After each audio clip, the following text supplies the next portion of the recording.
Tractor parade ਨੂੰ ਲੈ ਕੇ ਬਲਬੀਰ ਸਿੰਘ ਰਾਜੇਵਾਲ ਦੇ ਵੱਡੇ ਬਿਆਨ ਤਾਂ ਬਲਦੇਵ ਸਿੰਘ ਸਿਰਸਾ ਨੇ ਕਿਹਾ ਕਿ ਸ਼ਰਾਰਤ ਕਰਕੇ ਸਰਕਾਰ ਅੰਦੋਲਨ ਵਿੱਚ ਹਿੰਸਾ ਫੈਲਾਉਣਾ ਚਾਹੁੰਦੀ ਹੈ। ਕਿਸਾਨ ਅੰਦੋਲਨ ਨੂੰ ਲੈ ਕੇ ਪ੍ਰੋਫੈਸਰ ਮਨਜੀਤ ਸਿੰਘ ਦਾ ਬਿਆਨ ਕਿਹਾ ਜੇਕਰ ਕੋਈ ਹਿੰਸਾ ਹੁੰਦੀ ਹੈ ਤਾਂ ਦੇਸ਼ ਦੀ ਛਵੀ ਵਿਦੇਸ਼ਾਂ ਵਿੱਚ ਹੋਵੇਗੀ ਖਰਾਬ। ਸਿੰਘੂ ਬਾਰਡਰ ਗਏ ਰਵਨੀਤ ਬਿੱਟੂ ਦਾ ਹੋਇਆ ਵਿਰੋਧ ਹੋਈ ਧੱਕਾ ਮੁੱਕੀ ਤੇ ਗੱਡੀ ਦੇ ਸ਼ੀਸ਼ੇ ਗਏ ਪੰਨੇ। ਸਤਿ ਸ਼੍ਰੀ ਅਕਾਲ, ਦੈਨਿਕ ਸਵੇਰਾ ਵਿੱਚ ਤੁਹਾਡਾ ਸਵਾਗਤ ਹੈ। ਨਿਊਜ਼ ਰੂਮ ਤੋਂ ਮੈਂ ਭਾਵਨਾ। किसानी संघर्ष ਨੂੰ 2 ਮਹੀਨੇ ਤੋਂ ਉੱਪਰ ਦਾ ਸਮਾਂ ਹੋ ਗਿਆ ਪਰ ਕਿਸਾਨ ਅਜੇ ਵੀ ਦਿੱਲੀ ਦੇ ਬਾਰਡਰਾਂ ਤੇ ਪੂਰੇ ਜੋਸ਼ ਦੇ ਨਾਲ ਡਟੇ ਹੋਏ ਨੇ ਤੇ 26 ਜਨਵਰੀ ਦੇ ਟਰੈਕਟਰ ਮਾਰਚ ਨੂੰ ਲੈ ਕੇ ਪੂਰੀ ਤਿਆਰੀ 'ਚ ਨੇ, ਜਿਸ ਨੂੰ ਲੈ ਕੇ ਬਲਬੀਰ ਸਿੰਘ ਰਾਜੇਵਾਲ ਨੇ ਕਿਹਾ ਕਿ ਅਸੀਂ ਸਿਰਫ ਸੜਕਾਂ ਤੇ ਟਰੈਕਟਰ ਨਹੀਂ ਪਹੁੰਚਾਉਣੇ ਸਗੋਂ ਉਹਨਾਂ ਭੀੜ ਵਾਲੇ ਇਲਾਕਿਆਂ ਦੇ ਵਿੱਚ ਟਰੈਕਟਰ ਲਿਜਾਣੇ ਆ ਜਿੱਥੇ ਕਿ ਲੋਕੀ ਸਾਨੂੰ ਵੇਖ ਸਕਣ ਤੇ ਸਾਡਾ ਸੁਨੇਹਾ ਕਿਸਾਨਾਂ ਦਾ ਸੁਨੇਹਾ ਲੋਕਾਂ ਤੱਕ ਪਹੁੰਚ ਸਕੇ। ਇਸ ਤਰ੍ਹਾਂ ਜੀ ਵੀ 3 ਮੀਟਿੰਗਸ ਹੋ ਚੁੱਕੀਆਂ ਸੀ ਦਿੱਲੀ ਪੁਲਿਸ ਨਾਲ। ਕੱਲ ਦੀ ਮੀਟਿੰਗ ਵਿੱਚ ਮੈਂ ਤਾਂ ਮੇਰੀ ਤਾਂ ਡਿਊਟੀ ਨਹੀਂ ਸੀ, ਡਾਕਟਰ ਦਰਸ਼ਨਪਾਲ ਤੇ ਉਹਨਾਂ ਦੇ ਨਾਲ ਰਜਿੰਦਰ ਸਿੰਘ, ਯੋਗਿੰਦਰ ਯਾਦਵ ਹੋਰ ਕਾਫੀ ਸਾਰੇ ਸੱਜਣ ਮੀਟਿੰਗ ਵਿੱਚ ਗਏ ਸੀ। ਯੁੱਧਵੀਰ ਸਿੰਘ ਜੀ, ਮੈਂ ਕਿਹਾ ਸੀ ਵੀ ਉਹਨਾਂ ਬੰਦਿਆਂ ਨੂੰ ਭੇਜੋ ਜਿਨ੍ਹਾਂ ਨੂੰ ਦਿੱਲੀ ਦੀ ਵਾਕਫੀਅਤ ਹੈ ਤਾਂ ਕਿ ਉਹ ਬੈਠ ਕੇ ਉਹ ਜ਼ਿਆਦਾ ਬਿਹਤਰ ਸਮਝਦੇ ਹੋਣਗੇ। ਇੱਕ ਇਹ ਸੀ ਫੈਸਲਾ ਵੀ ਅਸੀਂ ਸਿਰਫ ਸੜਕਾਂ ਤੇ ਟਰੈਕਟਰ ਨਹੀਂ ਭਜਾਉਣੇ, ਟਰੈਕਟਰ ਉਹਨਾਂ ਏਰੀਆ 'ਚ ਜਾਣ ਜਿੱਥੇ ਪੋਪੂਲੇਸ਼ਨ ਹੋਵੇ, ਜਿੱਥੇ ਲੋਕੀ ਆ ਕੇ ਦੇਖਣ। ਤੋ ਇਸ ਗੱਲ ਨੂੰ ਮੁੱਖ ਰੱਖ ਕੇ ਉਹਨਾਂ ਨੇ ਪੁਲਿਸ ਨਾਲ ਬੈਠ ਕੇ ਕੁਝ ਰੂਟ ਹਰੇਕ ਨਾਕੇ ਤੋਂ ਜਿਹੜੇ ਕਿਸਾਨ ਜਾਣ ਵਾਲੇ ਨੇ ਰੂਟ ਬਣਾਏ ਨੇ। ਉਹਨਾਂ ਰੂਟਾਂ ਦੇ ਉੱਤੇ ਅੱਜ ਸਾਰਿਆਂ ਨੂੰ ਜਿਹੜੇ ਉਹਦੀ ਰੂਟ ਦੀ ਕਾਪੀ ਦੇ ਦਿੱਤੀ ਜਾਊ। ਉਹਨਾਂ ਰੂਟਾਂ ਦੇ ਉੱਤੇ ਹੀ ਅਸੀਂ ਚੱਲਣਾ ਔਰ ਮੇਰੇ ਖਿਆਲ 'ਚ ਹਰ ਇੱਕ ਰੂਟ ਜਿਹੜਾ 100 ਕਿਲੋਮੀਟਰ ਕੋਈ 125 ਕਿਲੋਮੀਟਰ ਦਿੱਲੀ ਦੇ ਅੰਦਰ ਘੁੰਮ ਕੇ ਆ ਕੇ ਵਾਪਸ ਆਏਗਾ, ਉਹ ਚੱਲੇਗਾ ਉਹਦੇ ਤੇ। ਕਿਸਾਨਾਂ ਵੱਲੋਂ ਸ਼ਰਾਰਤੀ ਅਨਸਰ ਨੂੰ ਫੜੇ ਜਾਣ ਤੋਂ ਬਾਅਦ ਕਿਸਾਨ ਆਗੂ ਬਲਦੇਵ ਸਿੰਘ ਸਿਰਸਾ ਨੇ ਬਿਆਨ ਜਾਰੀ ਕੀਤਾ ਕਿ ਸਰਕਾਰ ਵੱਲੋਂ ਪ੍ਰਸ਼ਾਸਨ ਦਾ ਸਹਾਰਾ ਲੈ ਕੇ ਕਿਸਾਨੀ ਸੰਘਰਸ਼ ਨੂੰ ਬਦਨਾਮ ਕਰਨ ਦੀ ਕੋਸ਼ਿਸ਼ ਕੀਤੀ ਜਾ ਰਹੀ ਹੈ, ਜਿਸ ਦੇ ਨਾਲ ਉਹਨਾਂ ਨੇ ਕਿਹਾ ਕਿ ਟਰੈਕਟਰ ਮਾਰਚ ਵਿੱਚ ਹਿੰਸਾ ਭੜਕਾਊ ਅਤੇ ਉਹਨਾਂ ਸਮੇਤ ਕਿਸਾਨ ਆਗੂਆਂ ਨੂੰ ਨਿਸ਼ਾਨੇ ਤੇ ਲਿਆ ਜਾ ਰਿਹਾ ਹੈ। परसों एक लड़का कुंडली SHO ਨੂੰ ਫੜਾਇਆ ਗਿਆ ਔਰ ਉਸ ਲੜਕੇ ਨੇ ਜੋ ਇੱਥੇ ਸਾਡੇ ਕੋਲ ਮੀਡੀਆ ਦੇ ਸਾਹਮਣੇ ਗੱਲਬਾਤ ਕੀਤੀ, ਉਸਨੇ ਬਹੁਤ ਹੀ ਸਨਸਨੀਖੇਜ਼ ਖੁਲਾਸੇ ਕੀਤੇ। ਉਹ ਲੜਕਾ ਜਿਹੜਾ ਸੀ ਜਿਸ ਨੇ ਭੇਜਿਆ ਉਹ SHO ਦਾ ਨਾਂ ਲੈ ਰਿਹਾ ਹੈ ਅਤੇ ਇਸ ਦੇ ਨਾਲ ਨਾਲ ਉਹ ਦੱਸ ਰਿਹਾ ਹੈ ਕਿ ਸਾਡੀਆਂ ਜਿਹੜੀਆਂ ਡਿਊਟੀਆਂ ਨੇ ਉਸ SHO ਨੇ ਪ੍ਰਦੀਪ ਨਾਮ ਦਾ SHO ਆ ਜਿਹਦਾ ਉਹਨੇ ਨਾਂ ਲਿਆ ਹੈ ਤੇ ਉਹ ਕਹਿੰਦਾ ਹੈ ਕਿ ਸਾਡੀਆਂ ਡਿਊਟੀਆਂ ਲੱਗੀਆਂ ਨੇ।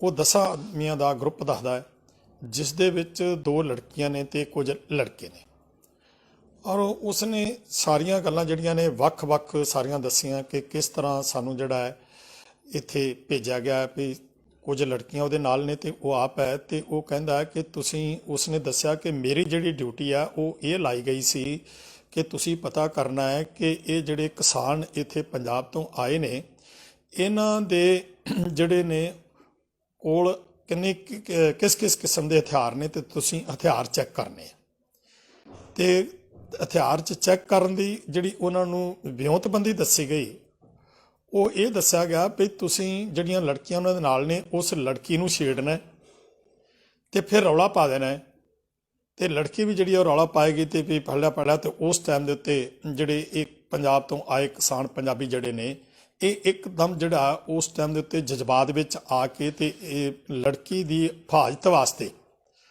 ਇਹ ਹਥਿਆਰ ਵੀ ਕੱਢ ਲੈਣਗੇ। ਇਸ ਤਰ੍ਹਾਂ ਤੁਹਾਨੂੰ ਪਤਾ ਲੱਗੇਗਾ। ਕੁਝ ਉਹਨਾਂ ਨੂੰ ਟਰਾਲੀਆਂ ਤੱਕ ਜਾ ਕੇ ਵੀ ਤੁਸੀਂ ਇਹਨਾਂ ਦੀ ਸਾਰਿਆਂ ਦੀ ਕਿਸੇ ਵੀ ਤਰੀਕੇ ਨਾਲ ਦੱਸਿਆ ਗਿਆ ਵੀ ਤੁਸੀਂ ਹਥਿਆਰਾਂ ਦੀ ਚੈਕਿੰਗ ਕਰੋ ਵੀ ਇਹਨਾਂ ਕੋਲ ਕਿਸ ਕਿਸਮ ਦੇ ਹਥਿਆਰ ਨੇ। ਅੱਗੇ ਉਹ ਇਹ ਦੱਸਦਾ ਹੈ ਕਿ ਕੁਝ ਸਾਡੇ ਲੜਕੀਆਂ ਜਿਹੜੀ ਆ ਸਾਡੇ ਸਾਥੀ ਨੇ ਉਹਨਾਂ ਦੀ ਡਿਊਟੀ ਲਾਈ ਗਈ ਵੀ ਤੁਸੀਂ ਜਿਹੜੇ ਇੱਥੇ ਹਥਿਆਰ ਜਿਹੜੇ ਨੇ ਉਹ ਵੱਖ-ਵੱਖ ਪੁਆਇੰਟ ਜਿਹੜੇ ਉਹਨੇ ਦੱਸੇ ਵੀ ਉਹਨਾਂ ਪੁਆਇੰਟਾਂ ਤੇ ਪਹੁੰਚਾਉਣੇ ਨੇ। ਤੇ ਉਹ ਦੱਸਦਾ ਹੈ ਕਿ ਜਿਹੜੀਆਂ 10 ਗੰਨਾਂ ਜਿਹੜੀਆਂ ਨੇ ਉਹ ਆ ਚੁੱਕੀਆਂ ਨੇ, 5 ਇੱਕ ਥਾਂ ਤੇ ਆਈਆਂ ਨੇ, 5 ਇੱਕ ਥਾਂ ਤੇ ਆਈਆਂ ਨੇ ਔਰ ਉਹ ਗੰਨਾਂ ਜਿਹੜੀਆਂ ਨੇ ਅੱਗੇ ਫਿਰ ਜਿਸ ਬੰਦੇ ਕੋਲ ਭੇਜਣੀਆਂ ਨੇ ਉਹਨਾਂ ਤੇ ਉਹਨੂੰ ਇਹ ਗੱਲ ਕਹੀ ਗਈ ਤੁਸੀਂ ਪਤਾ ਕਰਨਾ ਕਿ ਉਹ ਗੰਨਾਂ ਉੱਥੇ ਜਿਹੜਾ ਸਮਾਨ ਹੈ ਸਾਰਾ ਉਹ ਪਹੁੰਚ ਗਿਆ ਕਿ ਨਹੀਂ ਪਹੁੰਚ ਗਿਆ। ਫਿਰ ਇਸ ਤੋਂ ਬਗੈਰ ਉਹਨਾਂ ਨੇ ਜਿਹੜੀ ਆ ਇਹ ਹਥਿਆਰਾਂ ਦੀ ਜਿਹੜੀ ਆ ਵਰਤੋਂ ਕਿਸ ਤਰ੍ਹਾਂ ਕਰਨੀ ਆ, ਕਿੰਨੀ ਤਰੀਕ ਨੂੰ ਕਰਨੀ ਆ, ਉਹ ਦੱਸਦਾ ਕਿ 23 ਤੋਂ ਲੈ ਕੇ ਤੇ 25 ਤਰੀਕ ਤੱਕ ਜਿਹੜੇ ਇਹਨਾਂ ਦੇ ਆਗੂ ਨੇ 4 ਆਗੂਆਂ ਦਾ ਨਾਂ ਲਿਆ ਗਿਆ ਹੈ ਔਰ ਉਹਦੇ ਵਿੱਚ ਜਿਹੜਾ ਜਿਸ ਤਰ੍ਹਾਂ ਕਿ ਮੇਰਾ ਨਾਂ ਵੀ ਲਿਆ ਗਿਆ ਹੈ ਤੇ ਫਿਰ ਬਲਬੀਰ ਸਿੰਘ ਰਾਜੇਵਾਲ, ਸਰਦਾਰ ਜਗਜੀਤ ਸਿੰਘ ਡੱਲੇਵਾਲ ਤੇ ਕੁਲਵੰਤ ਸਿੰਘ ਸੰਧੂ 4 ਆਦਮੀਆਂ ਦੇ ਉਹਨੇ ਨਾਂ ਦੱਸੇ ਨੇ ਵੀ ਇਹਨਾਂ ਆਦਮੀਆਂ ਨੂੰ ਸ਼ੂਟ ਕਰਨ ਵਾਸਤੇ ਵੀ ਸਾਨੂੰ ਹਦਾਇਤ ਜਿਹੜੀ ਆ ਉਹ ਉਹਨਾਂ ਬੰਦਿਆਂ ਦੀ ਜਿਨ੍ਹਾਂ ਦੀਆਂ ਡਿਊਟੀਆਂ ਲੱਗੀਆਂ ਨੇ ਉਹਨਾਂ ਨੂੰ ਇਹ ਹਦਾਇਤ ਕੀਤੀ ਗਈ ਹੈ ਕਿ 4 ਆਦਮੀ ਜਿਹੜੇ ਨੇ ਸ਼ੂਟ ਕਰਨੇ ਆ। ਔਰ ਇਸ ਦੇ ਨਾਲ ਨਾਲ ਉਹ ਇਹ ਦੱਸ ਰਿਹਾ ਕਿ 26 ਤਰੀਕ ਨੂੰ ਜਿਹੜਾ ਜਦੋਂ ਚੱਲਣਾ ਇੱਥੋਂ ਟਰੈਕਟਰ ਰੈਲੀ ਜਿਹੜੀ ਨਿਕਲਣੀ ਆ ਉਹਨੂੰ ਕਿਸ ਤਰੀਕੇ ਨਾਲ ਰੋਕਣਾ ਹੈ ਵੀ ਉਹਦੇ ਵਿੱਚ ਕੁਝ ਆਦਮੀ ਜਿਹੜੇ ਨੇ ਸਿਵਲੀਅਨ ਆਦਮੀ ਜਿਨ੍ਹਾਂ ਦੀਆਂ ਡਿਊਟੀਆਂ ਲੱਗੀਆਂ ਨੇ ਉਹ ਕੁਝ ਤਾਂ ਪੁਲਿਸ ਵਰਦੀ ਵਿੱਚ ਹੋਣਗੇ, ਉਹ ਪੁਲਿਸ ਵਾਲੇ ਪਾਸੇ ਹੋਣਗੇ। ਕੁਝ ਆਦਮੀ ਇਸ ਤਰ੍ਹਾਂ ਦੇ ਹੋਣਗੇ ਜਿਹੜੇ ਸਿਵਲੀਅਨ ਹੋਣਗੇ ਤੇ ਉਹ ਵਰਦੀਆਂ ਨੇ ਸਿਵਲੀਅਨ ਤੇ ਉਹ ਕਿਸਾਨਾਂ ਦੇ ਵਿੱਚ ਜਾਣਗੇ। ਕਿਸਾਨਾਂ ਵੱਲੋਂ ਇਸ ਮੋਰਚੇ ਨੂੰ ਖਦੇੜਨ ਵਾਸਤੇ ਜਿਹੜਾ ਹੈ ਉਹ ਟਰੈਕਟਰ ਰੈਲੀ ਦੇ ਵਿੱਚ ਭਗਦੜ ਮਚਾਉਣ ਲਈ, ਨੁਕਸਾਨ ਕਰਨ ਲਈ ਇਹ ਜਿਹੜਾ ਹੋਏਗਾ ਕਿ ਤੁਸੀਂ ਪੱਥਰ ਚਲਾਉਣਾ ਪੁਲਿਸ ਦੇ ਉੱਤੇ। ਪੁਲਿਸ ਜਿਹੜੀ ਆ ਉਹ ਪਹਿਲਾਂ ਜਿਹੜੀ ਆ ਹਵਾਈ ਫਾਇਰ ਕਰੇਗੀ, ਜੇ ਨਹੀਂ ਰੁਕਦੇ ਤਾਂ ਫਿਰ ਉਹ ਪੈਰਾਂ ਦੇ ਵਿੱਚ ਜਿਹੜੀ ਆ ਉਹ ਪੈਰਾਂ ਨੂੰ ਗੋਲੀਆਂ ਜਿਹੜੀਆਂ ਉਹ ਮਾਰਨਗੇ। ਜਿਹੜੇ ਆਦਮੀ ਪੁਲਿਸ ਦੇ ਵਿੱਚ ਏਜੰਸੀਆਂ ਵੱਲੋਂ ਭੇਜੇ ਜਾਣੇ ਆ ਉਹਨਾਂ ਵੱਲੋਂ ਇਹ ਦੱਸਿਆ ਜਾ ਰਿਹਾ ਇਹ ਕਰਨਾ ਹੈ, ਜੇ ਨਹੀਂ ਤਾਂ ਫਿਰ ਤੁਸੀਂ ਸਿੱਧੀਆਂ ਗੋਲੀਆਂ ਵੀ ਜਿਹੜੀਆਂ ਨੇ ਇਹ ਮਾਰ ਰਹੀਆਂ ਨੇ। ਸੋ ਇਸ ਤਰ੍ਹਾਂ ਦੀ ਵਿਉਂਤਬੰਦੀ ਜਿਹੜੀ ਕੀਤੀ ਗਈ ਆ। ਕੱਲ ਉਸ ਲੜਕੇ ਨੂੰ ਪੁਲਿਸ ਵੱਲੋਂ ਜਿਹੜਾ ਉਹ ਮੀਡੀਆ ਦੇ ਸਾਹਮਣੇ ਪੇਸ਼ ਕੀਤਾ ਗਿਆ ਤੇ ਉਹ ਲੜਕਾ ਜਿਹੜਾ ਬਿਲਕੁਲ ਸਾਰੀਆਂ ਗੱਲਾਂ ਤੋਂ ਮੁੱਕਰ ਰਿਹਾ। ਉਹ ਕਹਿੰਦਾ ਉਹ ਸਾਡੇ ਤੇ ਇਲਜ਼ਾਮ ਉਲਟੇ ਲਾ ਰਿਹਾ ਕਿ ਕਿਸਾਨਾਂ ਵੱਲੋਂ ਜਿਹੜਾ ਹੈ ਉਹ ਮੈਨੂੰ ਸ਼ਰਾਬ ਪਈ ਗਈ, ਮੈਨੂੰ ਡਰਾਇਆ ਗਿਆ, ਡਰਾ ਕੇ ਮੇਰੇ ਕੋਲੋਂ ਸਟੇਟਮੈਂਟਾਂ ਦਿੱਤੀਆਂ ਗਈਆਂ। ਕਿਸਾਨੀ ਸੰਘਰਸ਼ ਲਗਾਤਾਰ ਵਧਦਾ ਜਾ ਰਿਹਾ ਹੈ ਤੇ ਦੇਸ਼ ਵਿਦੇਸ਼ ਦੇ ਲੋਕਾਂ ਵੱਲੋਂ ਇਸ ਕਿਸਾਨੀ ਸੰਘਰਸ਼ ਨੂੰ ਪੂਰਾ ਸਮਰਥਨ ਦਿੱਤਾ ਜਾ ਰਿਹਾ ਹੈ। ਦੂਜੇ ਪਾਸੇ ਸਰਕਾਰ ਦੇ ਵੱਲੋਂ ਮੀਟਿੰਗਾਂ ਤਾਂ ਕੀਤੀਆਂ ਜਾ ਰਹੀਆਂ ਨੇ ਪਰ ਇਸ ਮਸਲੇ ਦਾ ਹੱਲ ਵਿਖਾਈ ਨਹੀਂ ਦੇ ਰਿਹਾ। ਕਿਸਾਨੀ ਸੰਘਰਸ਼ ਨੂੰ ਲੈ ਕੇ ਪ੍ਰੋਫੈਸਰ ਮਨਜੀਤ ਸਿੰਘ ਨੇ ਕਿਹਾ ਕਿ ਇਹ ਪਹਿਲਾ ਸੰਘਰਸ਼ ਹੈ ਜਿਸ ਦੇ ਵਿੱਚ ਪੂਰੇ ਸ਼ਾਂਤਮਈ ਢੰਗ ਦੇ ਨਾਲ ਇਹ ਪ੍ਰਦਰਸ਼ਨ ਕੀਤਾ ਜਾ ਰਿਹਾ ਹੈ ਤੇ ਜੇਕਰ 26 ਤਰੀਕ ਨੂੰ ਕੋਈ ਵਧੀਕੀ ਹੁੰਦੀ ਹੈ ਤੇ ਇਸ ਦਾ ਸੁਨੇਹਾ ਵਿਦੇਸ਼ਾਂ ਵਿੱਚ ਬਹੁਤ ਮਾੜਾ ਜਾਏਗਾ। ਦੇਖੋ ਜਿਹੜੀ ਕਿਸਾਨਾਂ ਨੇ ਜਿਹੜੀ ਨਬਜ਼ ਫੜੀ ਹੈ ਉਹ ਇਹੀ ਫੜੀ ਹੈ ਕਿ ਮੈਂ ਤੇ ਜੋ ਸਮਝਦਾ ਆ ਕਿ ਜੋ ਤਾਨਾਸ਼ਾਹ ਮਾਈਂਡ ਸੀਗਾ ਇਹਨਾਂ ਦਾ ਕਿ ਮੈਂ ਕਿਸੇ ਨੂੰ ਕੁਛ ਨਹੀਂ ਮੰਨਦਾ, ਪਹਿਲੀ ਵਾਰੀ ਇਹਨਾਂ ਨੇ ਦਿੱਲੀ ਨੂੰ ਘੇਰ ਕੇ ਦੱਸਤਾ ਕਿ ਸਭ ਤੋਂ ਜ਼ਿਆਦਾ ਜਿਹੜੀ ਸ਼ਕਤੀ, ਜਿਹੜੀ ਅਸਲੀ ਸੋਵਰਨਟੀ ਹੁੰਦੀ ਹੈ, ਜਿਹੜੀ ਸ਼ਕਤੀ ਹੁੰਦੀ ਉਹ ਲੋਕਾਂ ਕੋਲ ਹੀ ਹੁੰਦੀ ਹੈ।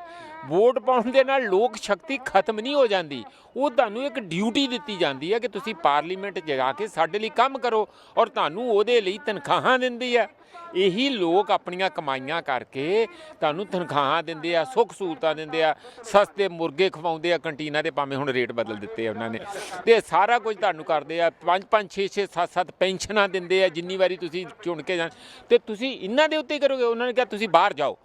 ਇਸ ਕਰਕੇ ਜਿਹੜੀ ਸਾਡੇ ਸਾਰੇ ਦੇਸ਼ ਦੀ ਰਾਜਨੀਤੀ ਦਾ ਜਾਂ ਮੋਦੀ ਜੀ ਦਾ ਵੀ ਜਿਹੜਾ ਸੋਚਣਾ ਸੀਗਾ ਕਿ ਮੈਂ ਤੇ ਲੋਕਾਂ ਨੂੰ ਪਾੜ ਕੇ, ਡਰਾ ਕੇ, ਧਮਕਾ ਕੇ, ਘੱਟ ਗਿਣਤੀ ਬਹੁ ਗਿਣਤੀਆਂ ਨੂੰ ਲੜਾ ਕੇ ਤੇ ਆਪਣਾ ਕੰਮ ਕਰੀ ਜਾਊਗਾ, ਕਦੀ ਬਾਲਾਕੋਟ ਦਾ ਕਰਤਾ, ਕਦੀ ਹੋਰ ਕੋਟ ਦਾ ਕਰ ਦੂ, ਕਦੀ ਓਵਰਕੋਟ ਦਾ ਕਰ ਦੂ, ਇਹੋ ਜਿਹੇ ਕੰਮਾਂ ਦੇ ਰਾਹੀਂ ਉਹ ਆਪਣਾ ਕੰਮ ਲੋਕਾਂ 'ਚੋਂ ਵੋਟਾਂ ਲੈਣ ਤੱਕ ਉਹਨਾਂ ਦਾ ਮਤਲਬ। ਉਦੋਂ ਬਾਅਦ 5 ਸਾਲ ਫਿਰ ਚੌਥੇ ਸਾਲ ਤੋਂ ਬਾਅਦ ਅਸੀਂ ਤੁਹਾਡੇ ਕੋਲ ਆਵਾਂਗੇ ਮਾੜਾ ਮੋਟਾ ਕੁਝ ਦੇ ਕੇ ਦੁਬਾਰਾ।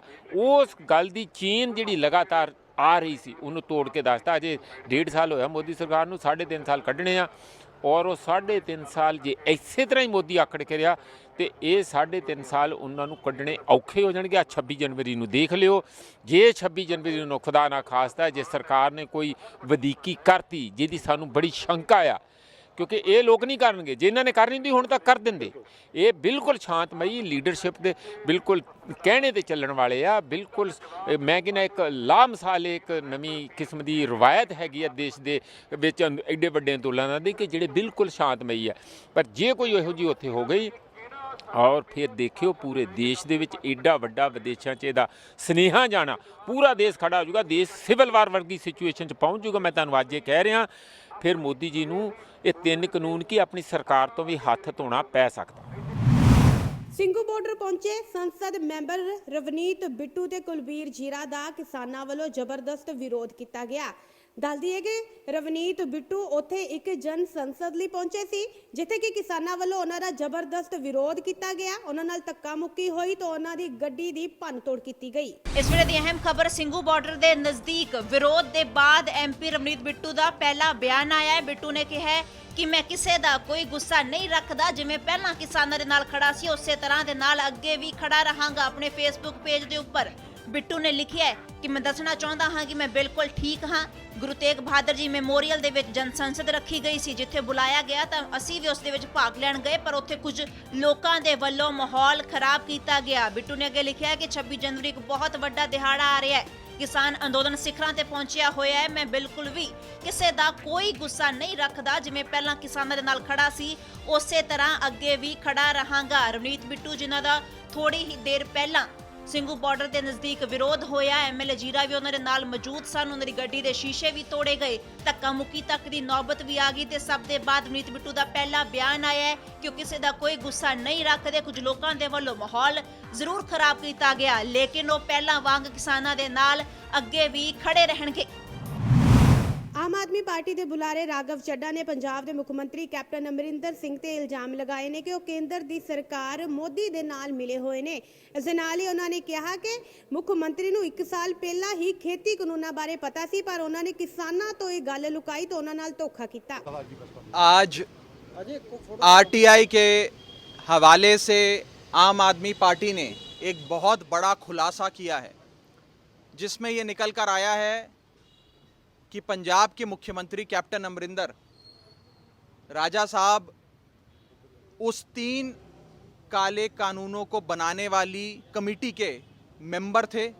मोदी साहब ने खुद मेंबर बनाया और उस कमेटी के एजेंडे में इन 3 काले कानूनों को बनाने की बात साफ तौर पे लिखी हुई है।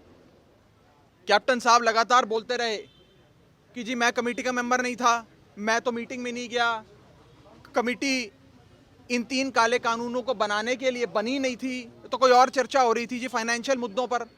लेकिन आज साफ हो गया कि ये 3 काले कानून बनाने के लिए, कानून नंबर 1, कानून नंबर 2, कानून नंबर 3 को बनाने के लिए ये कमेटी बनाई गई, और जो कमेटी बनाई गई और कमेटी का जो एजेंडा था उसकी कॉपी 7 अगस्त 2019 को कैप्टन साहब को दे दी गई। पूरे 1 साल तक 7 अगस्त 2019 को कैप्टन साहब को पता लग गया था कि कॉन्ट्रैक्ट खेती आने जा रही है, किसान को बंधुआ मजदूर बनाया जाएगा, मंडियां खत्म हो जाएंगी, एमएसपी कमजोर हो जाएगा, जमाखोरी और कालाबाजारी को अनुमति मिल जाएगी। इन सब विषयों पर चर्चा हुई, कमेटी में बात हुई, कानून बना।